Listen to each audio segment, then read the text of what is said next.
Apakah keadilan sudah ditegakkan? Roy Lembong, sosok yang cukup dikenal di dunia bisnis, divonis 4 tahun 5 bulan penjara dan denda atas kasus yang membelitnya. Tapi, apakah hukum ini benar-benar mencerminkan keadilan? Bagaimana bisa seorang pengusaha dengan jaringan yang kuat harus menerima vonis seperti ini? Atau ada hal-hal yang masih disembunyikan dari publik? Kita perlu bertanya, apakah proses hukum berjalan transparan dan adil? Ataukah ini hanya bagian dari permainan politik dan kekuasaan? Mari kita kupas bersama fakta di balik vonisnya dan cari tahu apa yang sebenarnya terjadi. Welcome back to my YouTube channel Habib Zainal. Tetap edukasi, bukan komedi. Boom.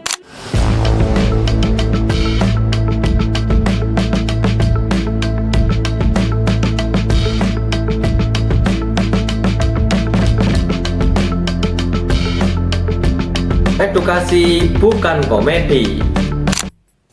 Roy Lembong adalah seorang pengusaha yang dikenal luas di Indonesia. Namun, namanya menjadi sorotan publik bukan karena kesuksesan bisnisnya, melainkan karena keterlibatannya dalam kasus korupsi pengadaan barang dan jasa pemerintah. Kasus ini berawal dari dugaan penyalahgunaan anggaran yang merugikan negara, di mana ditemukan adanya manipulasi dokumen, markup harga, dan kolusi dengan pihak-pihak tertentu dalam proses pengadaan. Dugaan ini memicu penyelidik yang melibatkan aparat penegak hukum dan lembaga pengawas anti korupsi. Dalam proses penyelidikan, berbagai bukti seperti dokumen, rekaman, saksi dikumpulkan untuk menguatkan kasus terhadap Roy Lembong. Persidangan berjalan cukup lama dengan argumen dari jaksa penuntut yang menentukan hukuman berat sebagai bentuk efek jera dan upaya memberantas korupsi secara tegas. Sementara itu, pihak pembela berargumen bahwa Roy tidak sepenuhnya bertanggung jawab dan ada faktor-faktor lain yang mempengaruhi kerugian negara. Setelah mempertimbangkan semua bukti dan argumentasi, hakim menentukan bahwa Roy Lembong bersalah dan menjatuhi hukuman penjara selama 4 tahun 5 bulan serta denda sesuai ketentuan hukum pidana korupsi. Vonis ini menunjukkan komitmen sistem hukum Indonesia yang menindak pelaku korupsi tanpa pandang bulu, termasuk bagi pengusaha besar yang memiliki pengaruh dan jaringan yang sangat kuat. Namun, vonis ini juga menimbulkan berbagai perdebatan di masyarakat. Beberapa pihak menilai hukum tersebut masih terlalu ringan, mengingat besarnya kerugian negara akibat tindak pidana yang dilakukan.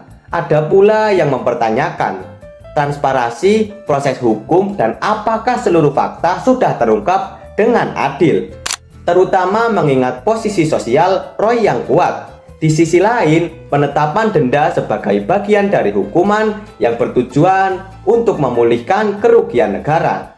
Meskipun dalam praktiknya, proses pengambilan dana dan aset seringkali memenuhi kendala yang cukup rumit. Kasus ini menjadi pelajaran penting bahwa tidak ada satupun pihak yang kebal hukum. Dan upaya pemberantasan korupsi ini harus dijalankan secara konsisten dan juga transparan, agar kepercayaan masyarakat terhadap penegak hukum tetap terjaga. Vonis yang dijatuhkan diharapkan tidak hanya memberikan efek jera bagi pelaku korupsi, tetapi juga memberikan keadilan yang nyata bagi masyarakat yang selama ini dirugikan. Sebagai warga negara, kita juga memiliki peran penting untuk mengawal proses hukum dan mendukung upaya anti korupsi, agar Indonesia bisa menjadi negara yang lebih bersih dan juga adil. Kita bisa memastikan bahwa keadilan ditegakkan dengan sumber daya negara yang digunakan untuk kepentingan bersama, bukan untuk memperkaya segelintir orang saja.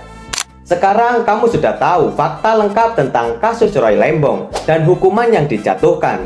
Ini bukan hanya soal satu orang, tapi juga tentang bagaimana kita semua harus peduli dan ikut mengawal penegakan hukum di negara ini.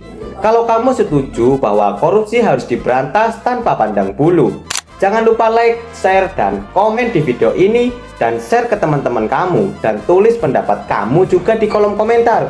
Dan pastikan kamu subscribe supaya tidak ketinggalan update-update konten edukasi penting lainnya. Bersama-sama kita bisa dorong Indonesia jadi negara yang lebih bersih dan adil. Sampai jumpa di video berikutnya.